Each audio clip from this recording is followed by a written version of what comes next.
Morning, ma'am. Good morning. I'm going to keep myself muted while I admit people so you don't have to hear that beep each time. All right.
You're still muted. Thanks, Patrick. No Oh my problem. God. I was like, why does nobody have any questions? Okay. Yep. Thanks, Grace. My bad. Well, let's start over. Okay. So, hello. Does anybody have any questions before we get started? All right. So, what we're going to do today is go over the syllabus. I'm going to show you the Canvas site, and then because of who I am as a person, we're starting lecture. Does anybody here not have access to the Canvas site yet? We all have access? Because I know there were a few people that were having trouble with that. Hi, Dr. Hill, I have a question. Oh, hello, Bryce. What's up? Hey, how you doing? Will this all be online? Oh, yeah. Oh boy.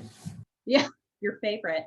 Yes, I'm scared of the COVID because I have a baby. So I am here. This is going to be a synchronous class though. I'm trying to make this as in person as possible. So our lectures are going to be synchronous. And yeah, was that your only question? Yeah, pretty much. Oh, okay, good talk. All right, so first thing to note, there is no required textbook. I used to have students read this book right here, but you guys weren't reading it. I mean, it's kind of boring. I get it. As somebody that has a PhD in criminal justice, I found it fascinating, but I could see why maybe you guys didn't. So what I've decided to do instead, I'm going to have you guys read the first 2 chapters from this, but I posted them online. And then the rest of the readings will be less academic-y. I think there are like 2 articles I'm having you read, but I just assigned excerpts from it, so you don't have to read like all that methodology and stuff like that. And then I've just posted several more interesting readings that I think will be better than that textbook. So we'll have excerpts from The New Jim Crow, which is a fantastic book if you haven't read that. And then I found this when I was perusing a bookstore in DC a few years ago. It's called Never Enough. And this woman who wrote it, her name's Judith Grisel, used to be a huge junkie and then got her PhD in neuroscience and studies how addiction affects the brain. So I'm going to have you read the introduction, which is basically her story as a drug addict. So I'm hoping that the readings this semester will be more interesting than they have been in the past. But make sure that they'll all be posted on Canvas. I'll show you when we go through the modules. But just like previous semesters, you don't have to have the reading done before class. You definitely have to have it done before that quiz, your quiz, which will be at the end of the week. So just make sure you get the readings done sometime during the week. Occasionally I'll ask the class, a question about the reading so that we can have a little bit of a discussion. But it's not 100% required that you have to have the reading done that first Monday. But they'll all be posted online. Okay, course requirements. We have to, since it's an online course, we're using Respondus Lockdown Browser and Respondus Monitor. Is anybody here not familiar with those? Everybody know? Oh. I've never used that before. Okay, all right, so we've got 2 people that have never used that. If you guys stick around after class, I'll kind of walk you through it. Are you still doing like just the lockdown browser? Is it like the camera as well? Because I've never used the camera. The camera is only for the exams. So Oh, okay. yeah, so if you've got the lockdown browser software downloaded, it will automatically turn your camera on. So basically what we're doing here, the lockdown browser just makes it so that you can't open up other browsers. So you can't open up Google, you can't open up the lectures and stuff like that, because like none of my assignments are open book. So the browser you'll be using for the quizzes, and then the browser and the monitor you use for exams. We'll talk more about this in a minute, but basically what that does is it turns your camera and your microphone on, so that I can make sure that you're not cheating. So it just records you while you're taking the exam. It's super creepy. I don't know if it's creepier for you to be recorded or for me to go back through and watch it. Either way, I don't like sit there and watch like 60 students taking their exam. The way it works is it flags you if it looks like you're cheating. So like if you are like constantly looking down, or if you're talking to somebody or somebody standing behind you, it like will show like the video along the bottom, there'll be like a red. So I can click to that to see something that the monitor might look like cheating. If you have to get up and use the bathroom, I mean, you could just be like, hey, you can talk to the camera so that I know. So students will usually do that if they need to use the restroom. They'll say, hey, I'm gonna go to the bathroom, I'll be right back. It does record you. So if you're muttering obscenities about the exam under your breath, I hear it. So just a reminder, because that happened last semester, I heard lots of things. So if you've never used that before, I'm sorry, it's super creepy, but these are the times that we live in. Questions about that? Most excellent. Okay, so if you've never used it before, here's the link to download it. And here's a little video about how to use it. But after class, let's see, Emily and who else didn't?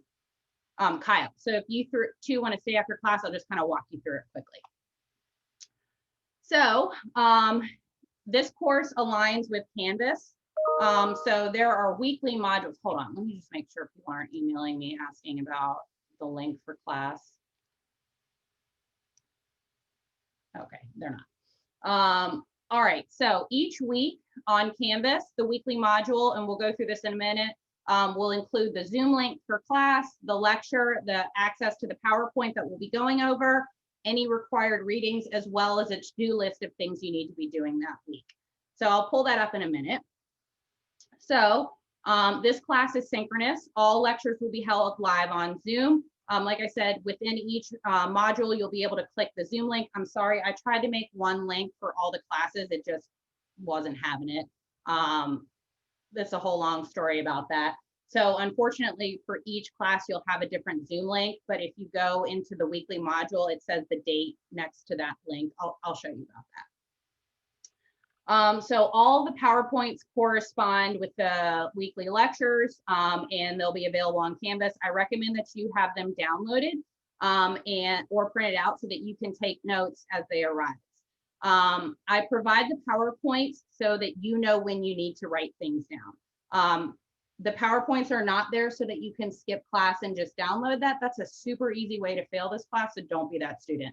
So the PowerPoint will have like bullet points of things that I'm then going to talk about. So if you see a bullet point and then I start talking about it for a while, that's what you want to write down. All right. course requirements. So it's made up of basically 3 things: quizzes, a policy brief, and 2 exams. So the weekly quizzes follow each lecture. Usually it takes a week to go through each lecture. So most of your quizzes will be every Friday. I think there's 1 week that the quiz is on Wednesday because we don't have class on Friday on March 12th because that's your spring break. So that week we will have the quiz on Wednesday. But the quizzes are denoted within the weekly modules, the link for the quiz, and on the to-do list of things you need to do that week. So for the quizzes, basically you have to go through Lockdown Browser to get to it, which we'll talk about later. But the quizzes are available for 24 hours, starting at 10 a.m. So basically, if today was your first quiz, which it's not, it would be available from 10 a.m. today until 10 a.m. tomorrow. And once you start the quiz, you have 30 minutes to take it. So, and I'll be reminding you constantly when you have quizzes. And when I'm teaching online every Sunday, I like to send an email telling you what you're doing that week, just to keep you on track. And during class, I'll say, don't forget, everybody needs to take your quiz, tonight, blah, blah, blah. So you'll have 24 hours to take each quiz. There will be 11 quizzes that correspond with the 11 lectures. The quizzes are 5 questions each, and they're 1 point per question. Collectively, all of those 10 quizzes are worth 10% of your grade. So they're usually pretty easy quizzes. I like to look at them as a way to sort of bump you up a letter grade, because if they're worth 10% of your grade, that'll bump you up or it'll bump you down. So just keep that in mind. So the next assignment is a policy brief. This is something we're going to work on all semester. It's not due until April 9th. And I have policy brief workshops built into the syllabus so that we'll be working on that all semester. We're going to have a policy brief overview next week where I go over exactly what we need to do. And I also have a step-by-step guide that we'll go over. So your policy brief is worth 30% of your grade, and you'll be submitting that on Canvas. So the last 60% of your grade are 2 exams. So it's the same thing as before with the quizzes, except you'll have the camera on as well. These exams will be available for 24 hours like the other, from 8 a.m. until the following 8 a.m. So whatever date your exam happens, you will have, we actually don't have class the entire week that we have the midterm. So your exam is on a Monday. So you'll have from 8 a.m. that Monday until 8 a.m. the following Tuesday to take your exam. And you have 2 hours to take it once you start it. All right. So you can see the course grade in the percentage. So the quizzes are 10% of your grade. Exam 1, 30%, policy brief, 30%, and exam 2. I don't know. I don't think they've posted the final exam schedule yet. So I'll make sure we know when that's happening. All right, then we have all this stuff they make me put in the syllabus. Here's policy brief instructions. We'll go over this more on the date we have that overview. The format that it needs to be in, but again, the step-by-step guide will cover that. So we have our course schedule right here, and these are reflected in the modules as well. So you can see week 1, what we got going on right here. Week 2. This week, unfortunately, we have to take, next week we have to take 2 quizzes just because the semester started on a Wednesday. So our first quiz will be on the 27th and our second quiz will be on the 29th. And then after that, it'll be almost every Friday until your spring break extravaganza of 1 day. All right, questions about the syllabus before I pull up the modules and show you guys? No? Okay.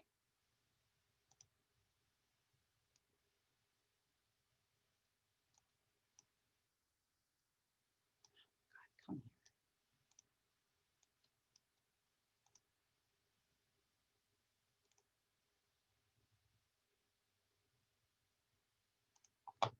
here. All right.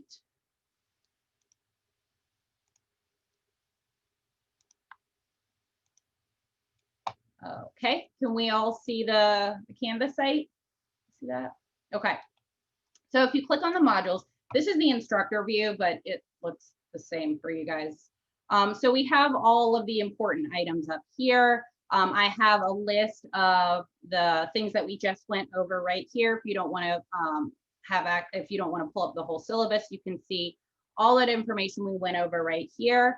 I have a link to the step-by-step guide that we were just referring to. There's also information about like if you need help, right here, Zoom expectations and online communication guidelines, yada, yada, yada, all that stuff. So all of that is on that this first module up here, right here. And then you can see each module and the dates. So that'll help. If you forget what week we're on, you can just look at the dates right here. So if you click on the overview, so right here, you can see the lecture. There's the Zoom link right here. Here's the link to the reading for this week. Here's the Zoom link for the lecture on Friday right here. And here is the to-do list for this week. So you need to download and print or print out the lecture right here, take notes, blah, blah, blah, and read this right here. On the next one, you'll see there's a little bit more information. So we've got the second lecture, the Zoom link, the reading. On the 27th, we're finishing lecture 2. Here's the Zoom link. And this is also the day you take your first quiz right here. On the 29th, we have the policy brief assignment class. Here's the Zoom link. Here's the step-by-step guide we'll be going over. And a reminder to take quiz 2. And then down here, you'll see the to-do list, just like I said. And then I've also mentioned that you'll have those 2 quizzes. Oh, one thing to mention. So those of you that have taken my class before know that we play Jeopardy for quizzes. So basically what happens is every week I'll pick 2 to 4 people. I got to do the math and figure out how many we need for this, but it'll be like 2 to 4 people will not take their online quiz. So basically what happens is, say we have a quiz this Friday, right? I'll say in advance, you know, these 2 people do not take your quiz. And then the following Monday, they will take their quiz live at the beginning of class. And you guys can see the correct answers. And you automatically get a 5 out of 5 for playing Jeopardy. And if you win, you keep coming back. And the last 3 people standing get extra credit on their final exam. That way you guys can kind of get feedback live about the information in the quiz so that you know if your answer is correct or not. And say, for instance, like the third question has more than one answer, I'll let the Jeopardy champions answer, and then I'll say, okay, did anybody else have a different answer? And if you want to shout it out, we'll let you know if that's correct or not. Questions about that? All right, and I'll be letting you guys know. So probably later today, I'll go through and make a list, and it's just alphabetical. So Emma, I think you might be don't we have somebody whose last name starts with an A in here?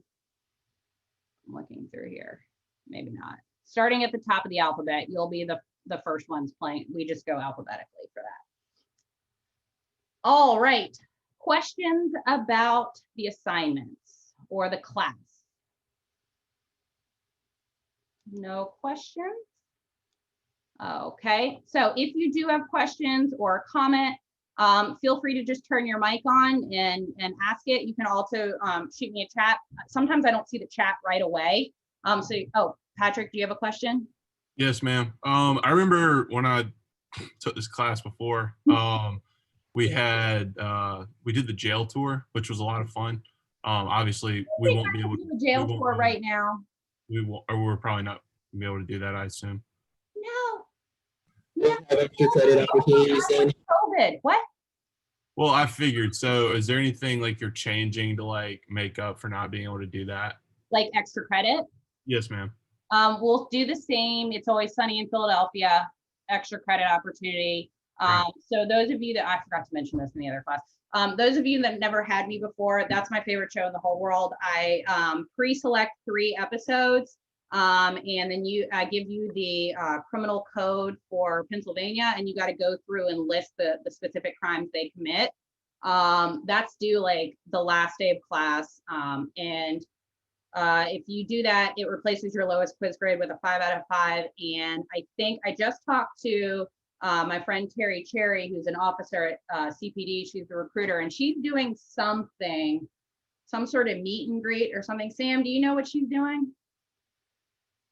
I believe there is some sort of career fair type thing on February the something or other. It's a Wednesday at 1 o'clock. But she's doing something involving that, and anybody interested in CPD is obviously invited to that. I believe information regarding that will probably be sent out via the Career Center, because I believe it's via the whole. It's a bunch of different recruiters and such, and I believe it's going to be through the Career Center. Basically, I'll give you extra credit for going to that too. So usually what I do, like have to pick one or two of those options, one of those two options, because I know it's not everybody's going to be able to do that. So if another extra credit opportunity arises, then it'll be 2 out of the 3 options, right? So usually I always give the It's Always Sunny in Philadelphia, and then as other opportunities arise, I can make those available too. Like last semester, I had students go to a presentation from an online conference. So, you know, I'll sort of keep my eyes open for those other opportunities, but I like to give you guys like 2 out of 3 options for extra credit. But no, we cannot do a jail tour because of the COVID. I'm sorry. I wish we could. Other questions? All right, if there are no other questions, it's time to start the lecture. I know you guys are really excited about that. Okay, so lecture 1, everybody is able to download that, right? Please let me know if you can't, and I can send it to you really quickly.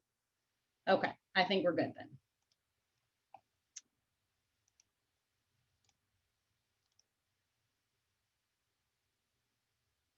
It looks like John knows about the career center thing. Yeah, February 23rd. Yeah, John, I'll also send out information as well about that. Okay.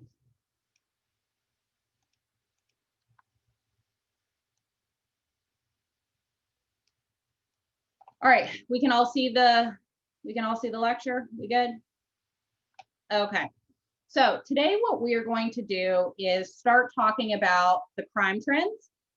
We need to talk about the crime trends to understand why there have been changes in the way that we sentence offenders, and the trends that change in terms of corrections across our national landscape are usually tied to what's happening in the nation in terms of our crime trends. So we're going to start by talking about some crime trends, and then we're going to talk about how sentencing and corrections has changed because of those changes.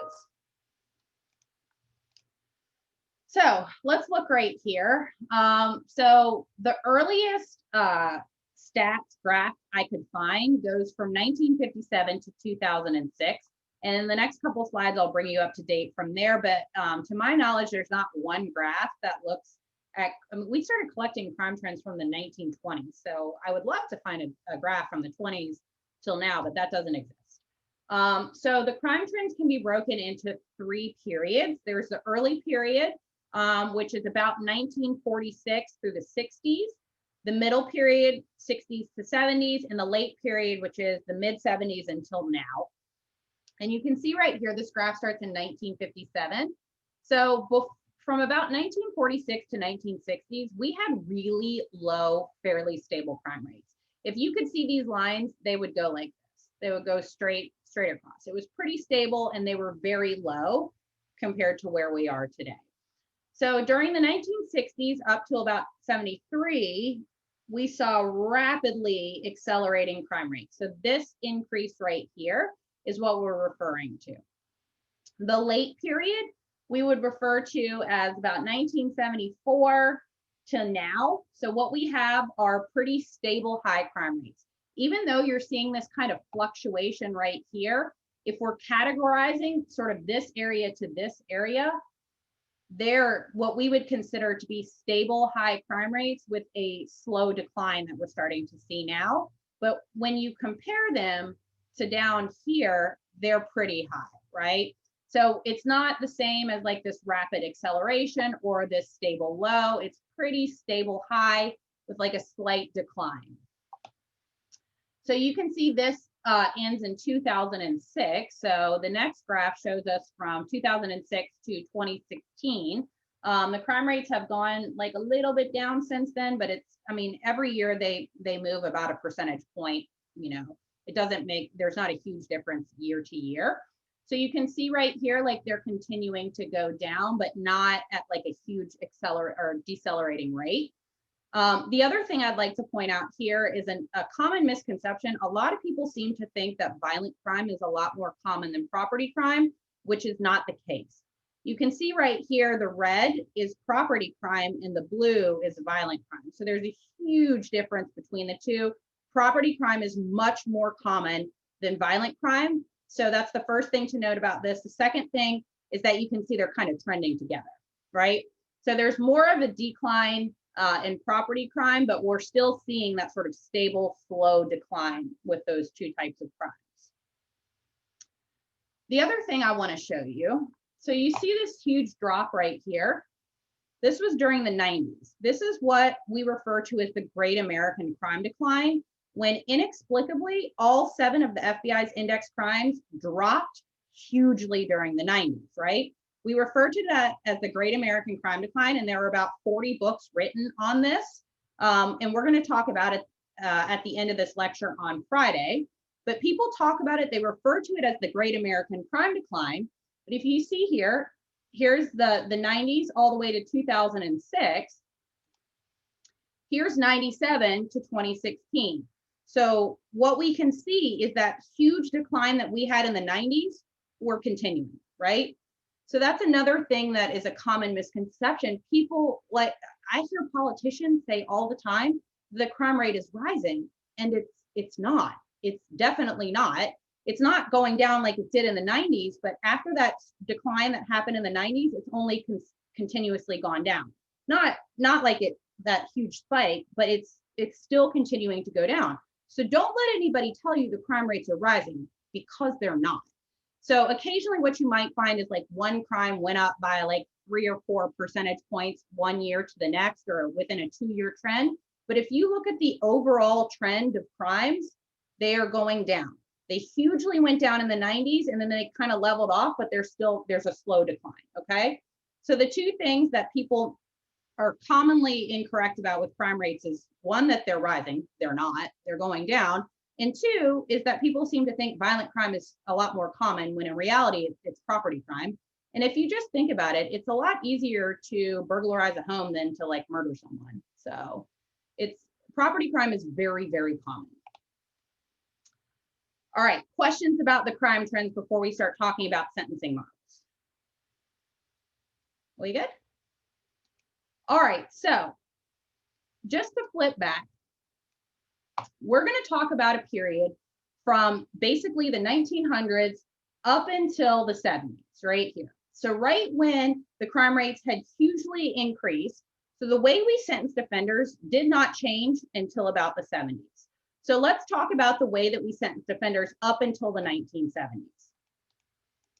So we refer to this period as the rehabilitative ideal because of the way that we sentenced offenders.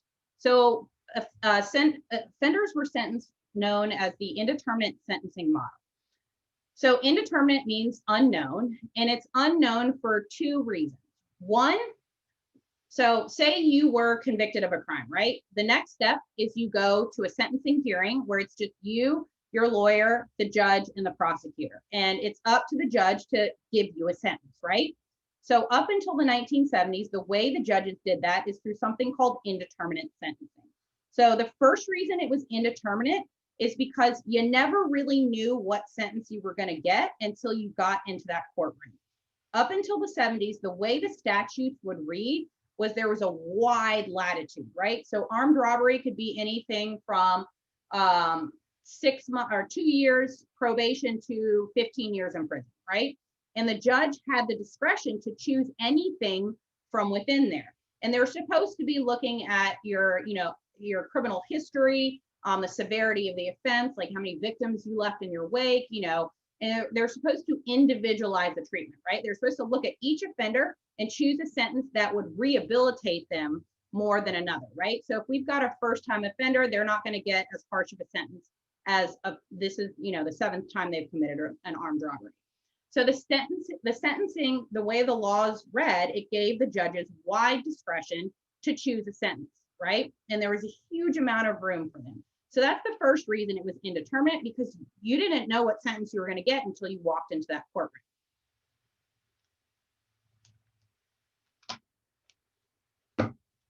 The next reason it was indeterminate was because the judge would give you a range, right? So if you've ever heard or watched TV and heard a judge say, you'll get 5 to 10 years in prison, that's what an indeterminate sentence means. So what that means is you go to prison for a minimum of 5 years and a maximum of 10 years. And what happens during that period is you go in front of a parole board, right? So say I was convicted of armed robbery, the judge sent me away for 5 to 10 years.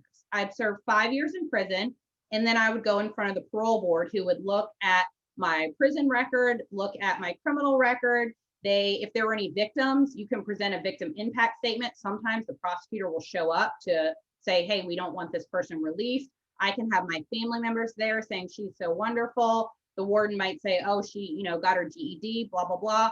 I'm trying to prove evidence of rehabilitation so that I can get released on parole. So the judge looks at me after those 5 years, and they determine if I get out on parole. If they agree, that means I spend 5 years on parole, because remember, I was sentenced to 5 to 10.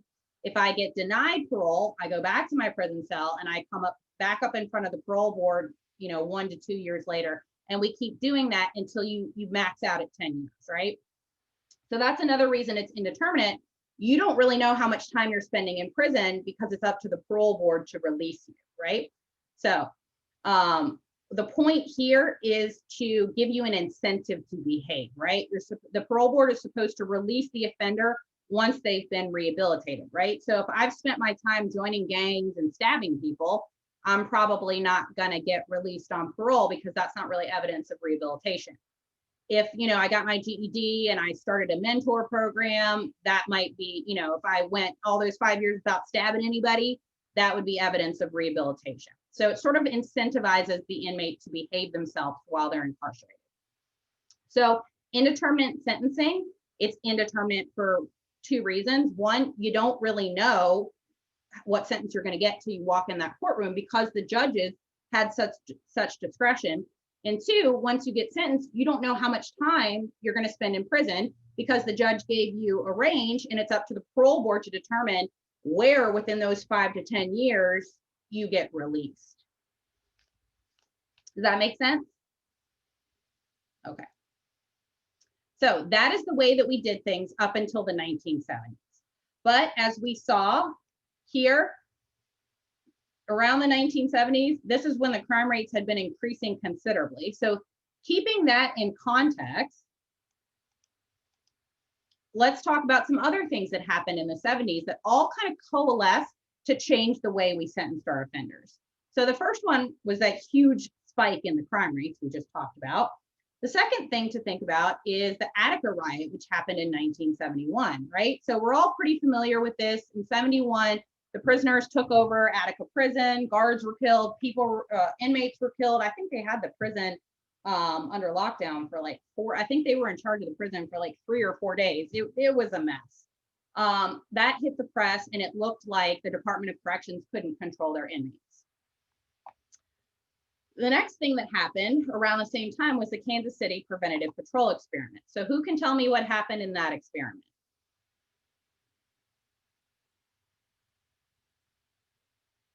Is that the one where they just send a bunch of police cars in like low areas to just drive around to see like make people not want to do crime because there's a cop sitting up the street? Yes and no. It was more, they're basically trying to find out if patrol affected crime rates. So what they did here was they picked 3 beats in Kansas City that were similar. In one beat, they kept patrol the same. In a second beat, they doubled patrol. And in the third beat, they took it away completely. So the only way there was a cop in your area was if you called the police, right? They didn't tell the citizens. They followed the crime rates for a year. And after a year of doing this, there was no change whatsoever. And the citizens, honestly, they didn't even notice. They sent researchers around to be like, hey, do you feel safer? Do you feel better that there are more or less cops around? And the citizens didn't even know. So the crime rates were rising. Attica riot happened. It looked like the Department of Corrections couldn't control the offenders. The cops patrolling didn't have any deterrent effect. And the last thing that really made the politicians change their sentencing was a report that was published in 1974. So Martinson published a report in 1974 that quickly became dubbed as Nothing Works. The report was actually called What Works, but basically what happened here, so it's kind of an interesting story. So Martinson and 3 other researchers had a research project that was a 2-part project. The first part was, is there one prison-based rehabilitation programs that reduces recidivism for all offenders, right? So if we give it all offenders one rehabilitation program, will it reduce recidivism for everybody, right? That was the first step. Nobody really thought that that would be the case, but we had to get that out of the way first, right? And if there wasn't one program that worked for everybody, the next step was to figure out which program works for which offenders, right? So they did the first part of the experiment and they found that there wasn't one program that worked for all offenders, which is kind of a no-brainer. If you're a heroin addict, an education program isn't really going to help you, you know? So Martinson took those results and published that all by himself. And it became dubbed as Nothing Works because he said there's not one prison-based rehabilitation program that reduces recidivism for everybody. So crime rates are rising, Attica riot, patrol doesn't work, and now prison-based rehabilitation programs don't work. All of those things coalesce to make politicians say, you know what, I think the way we're sentencing offenders is wrong. We need to make some changes here, right? So everybody was looking to, you know, corrections and sentencing and criminal justice reform to figure out why all of these things were happening at once. So even though somehow Martinson's colleagues let him be a part of the second publication, once they published that showing that certain programs work for certain types of offenders, nobody was listening because there has not been one criminology publication that has had such a splash as this 1974 report that everybody referred to as Nothing Works. So all of these things coalesce to change from what the sentencing scheme we had during the rehabilitative ideal to what we refer to as the justice model. So during the rehabilitative ideal, we had that indeterminate sentencing with all the discretion, yada, yada, yada, all these things happen. And that's when the politician said, I think we need to make some changes here. So the justice model policies, if anybody's ever heard of Get Tough, the Get Tough movement, this is it right here. This is the Get Tough on Crime movement. So the justice model said the way we are sentencing these offenders, the judges have too much discretion. That sentencing should only be looked at by 2 things, right? The crime you're being convicted of and your past criminal history. We shouldn't be looking at other social factors. We're trying to eliminate this individualized treatment because the optics of it were actually pretty terrible. It really looked like a lot of these judges were giving harsher sentences to minorities. So, you know, you'd have 2 defendants, an African-American and a Caucasian, and they'd be getting wildly different sentences for the same crime. It just didn't look good. So they said, you know what, this is a problem. All these things are coalescing. It's looking like the judges are being biased. We need to say a crime should have 1 sentence, and we shouldn't be having all of this discretion. So let's talk specifically about these policies. So the first one, so whereas we had indeterminate sentencing in the rehabilitative ideal, we can refer to this as determinate sentencing. So what we're saying here is a specific crime carries a clearly identifiable sentence length, not this broad minimum and maximum, right? So when you get sentenced, the judge isn't saying you go away for 5 to 10 years, the judge is saying you go away for 5 years, right? And the sentence length is going to be determined by sentencing guidelines that are only looking at those 2 things, the crime you convicted or were convicted of and your past criminal activity. So basically what they did was they took away the discretion of the judges. So, and then they would give sentencing guidelines to say, so they gave a little bit of wiggle room, right? So it would read something like, if this is your first offense for armed robbery, you get 5 years. If this is your second offense for armed robbery, you get 6 years, right? So it gave, and those were the guidelines, what the guidelines looked at, right? So a judge shouldn't be looking at 2 offenders with the same crime and giving one 6 months probation and the other one 15 years. So there was a little bit of wiggle room for differences, but these were guidelines that they were given. And it was really up to the state. Some states said that the judges couldn't deviate from the guidelines. Some states said you could deviate from the guidelines. Other states would say things like, you can deviate from the guidelines, but you have to provide a narrative of why you're doing it. Basically just be a little bit more transparent. So if there was a biased judge, it'd be really easy to see that pattern.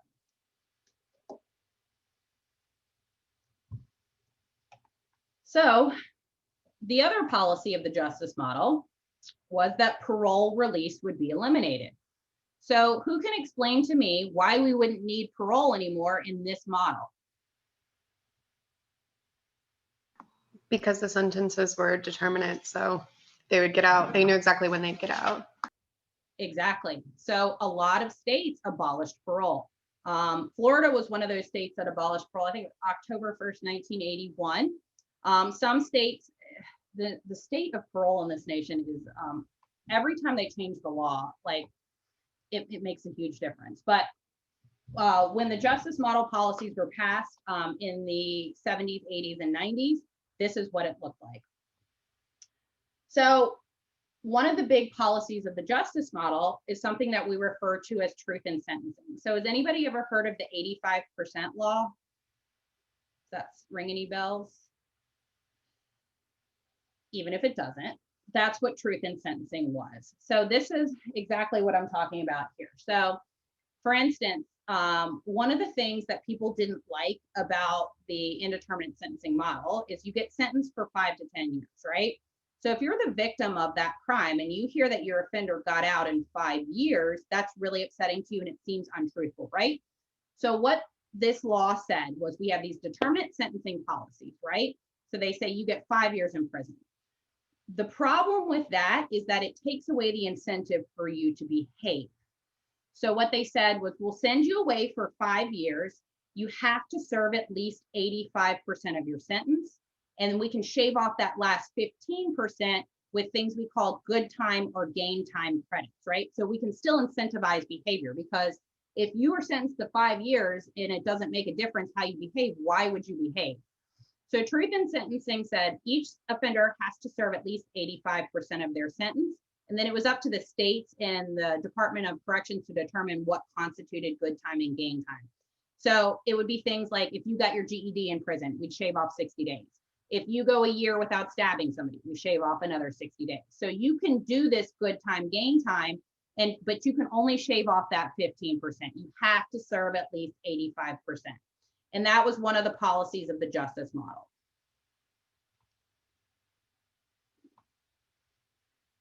So to ensure that the states actually did that, in the 94 Crime Act, the federal government said, hey, states, if you implement truth in sentencing policies, we'll give you federal funding. So 2/3 of the states did that.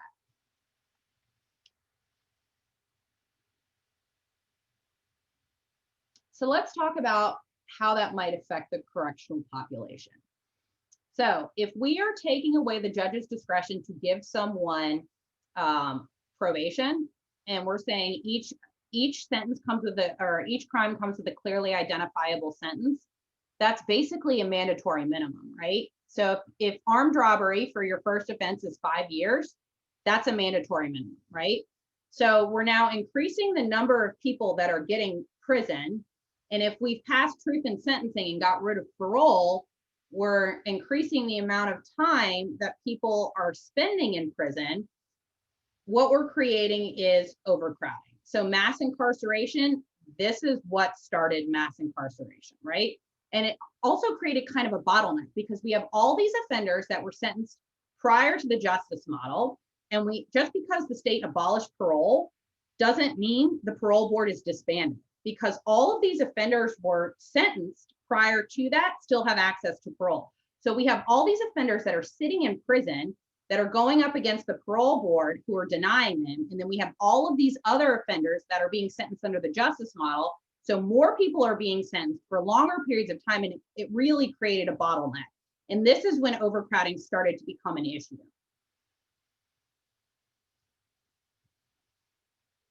So because of that, the state started implementing intermediate sanctions. This is when we started to see things like community service and house arrest, or intensive supervision probation or something like that instead of regular probation. So the state started implementing these other sanctions or punishments instead of prison because they started to see sort of the writing on the wall, this sort of bottleneck that was happening in their Department of Correction.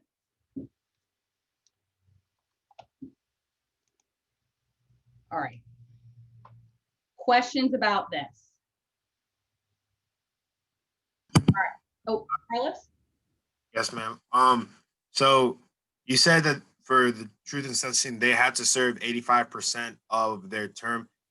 How was it decided, like how much time you would get taken off if you, like, for example, if you got your GOD, or like if you did something or like good behavior, what decided how much time could actually be taken off? Or was that just like the prisons themselves decided, like, oh, if you do this, you get this much time? So it was different everywhere. Or was it like the same? It was different. The federal government left it up to the states. So some states would say, this is it for everything. Some states would say, each Department of Corrections can, or each prison can come up with their own thing. So for instance, like a lot of maximum security prisons don't have prison rehabilitation programs, right? So for them, they have to choose something besides an educational program. So some states made it statewide, some states left it up to the individual prison. Okay, thank you. Do you think that was a good thing that the federal government left that up to the states, or do you think the federal government should have like set like a baseline for giving time or like taking time off up to that 15%? That's a good question. I mean, it really goes, I mean, there's a reason we have the states in charge of a lot of things because every state's a little bit different. I think maybe what would have been better might have been some guidelines. This was a terrible idea in retrospect. Like when you look at the historical context, it totally makes sense. You know, when you're sitting in that context, but with the ability to retroactively look at this was an awful idea. And now we're at, I mean, the prison population has quadrupled since 1980, and this is why. A lot of people try to claim it's the crime rates, and it's not, it's sentencing. And part of sentencing is also the war on drugs, which we'll talk about later in the semester. That had a huge effect. But overcrowding and mass incarceration boils down to one problem, and it was sentencing. Zach, do you have a question? Yes, ma'am. So going off of what you just said, talking about like mass incarceration, would you say that the 94 Crime Act caused at least somewhat of the mass incarceration problem? That crime act was huge. That included like the 3 strikes you're out laws. There were a lot of problems with that crime act. But if you actually look up the 94 Crime Act, there's a lot of things slid in there that the politicians included. But that was not a great, that wasn't a great act. And actually in the last couple of presidential elections, the people that were running for president that supported that got a lot of heat for it because of the problems it created with our overcrowding situation. Other questions?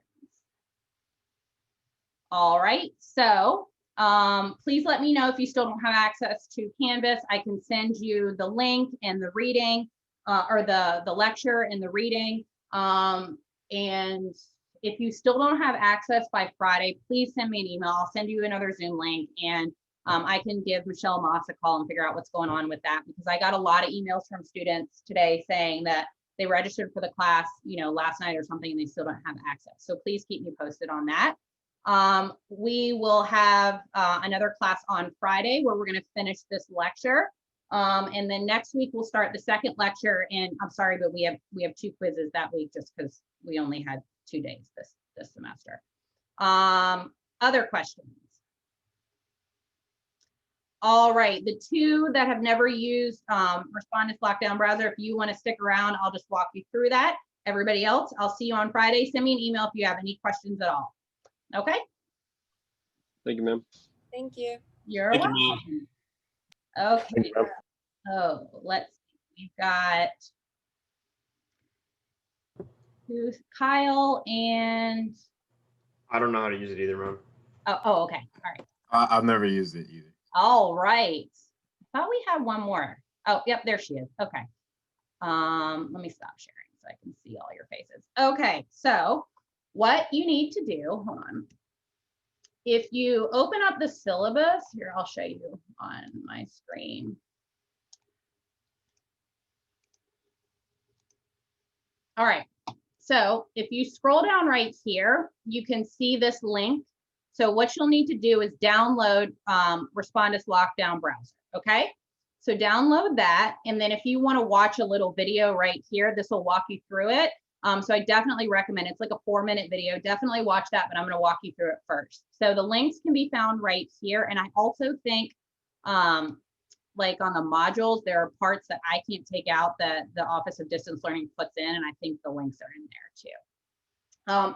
So basically what happens is when it's time for you to take your quiz, once you download it, there'll be like a little icon on your screen. You click straight into the Respondus icon, and what it does, once you sign on, it tells you, it asks, do you want to close these browsers? Because the point of this, it locks your browser so that you can't Google or like pull up a computer screen or pull up the lecture. It just prevents cheating. So all it does is it locks your browser. So once you download it, you click on the Respondus icon and it prompts you to close tabs. And then once you do that, it takes you straight to your Canvas site and you log in, and then it looks like Canvas. So you can go straight to like the assignments on Canvas, or you can go into the module and click that quiz, right? But just make sure that you're going through Respondus. If you try to go to Canvas and open the quiz, it won't let you. So you got to go through Respondus, and then it takes you to the Canvas page and you do it from there. So that's Respondus Lockdown Browser. When it's time to take your midterm, you do the exact same thing, final two. You do the exact same thing. The only difference is this time your camera and your mic are on. And I think it like gives you a series of instructions. It makes you do an environment check. So you have to like take your camera and like show me that you don't have like your notes out. And then I think it notifies you, I might've taken that off. It notifies you, or it might, if your like face isn't in the screen, and it records you the whole time you take the exam, which I know is super creepy. And I get a notification if you do anything within that time frame that looks like cheating. So if you're doing this, or you're constantly looking down, or someone's in the background talking to you, or you get up and walk away, it will notify me. And I can look at it like a video, and along the bottom, it'll be like green, green, green, red, red, red. And I can click on the red to see what you were doing at that time that monitor thought you might be cheating. So students are always like, am I allowed to use the bathroom? Well, yeah, you can use the bathroom. What I usually recommend is just say, hey, I got to use the restroom. I'm coming right back. Now, if I see that you left like 6 times during your midterm, that's when I'm going to ask some questions. You know, I've never had a student that has cheated. Even the students where it like flags me that they're cheating, like sometimes what happens is like your internet like the bandwidth gets low and then your face is blurry. And so it can't detect your face. And I mean, like if I get a notification, like it'll also tell me like these 3 students had a high probability. I'll just like scan through and make sure. But like I said, your mic is on. So I had a student last semester that was muttering obscenities about how much he hated the exam. I got to hear the whole thing. Feel free to do that. I mean, whatever, just mind it is on. Questions about that? Yes, Carlos. Accidentally curse, will I get points off? If what? If I accidentally curse, will I get points off the test? Fuck no, because I'm gonna spend like the entire semester cursing, please. Yeah, it's really, it seems a lot scarier than it is. And if you have a problem, like, you know, if you can't make it work, or I've had students that were like taking it and like the system crashed and then they were kicked out and they can't get back on, just send me an email and I'll make it so that you can do it again. Question. All right, make sure that you do, I would definitely download this and watch that video like this weekend or earlier. So like, please don't wait until like 9:59 on Tuesday or whatever. like to download this and then miss that window. So I would make sure that you download it and you read the video or you watch the video like with plenty of time to take your quiz. You guys have really never used the browser before? Huh. No, ma'am. Interesting. All right. Well, hey, Antonio. Antonio can help you with that, Carlos. He did it all semester. All right. Questions? No question? All right. Well, I'll see you guys on Friday. Shoot me an email if you have any questions. All right. Thank you. You're Thank welcome. you. See you Friday.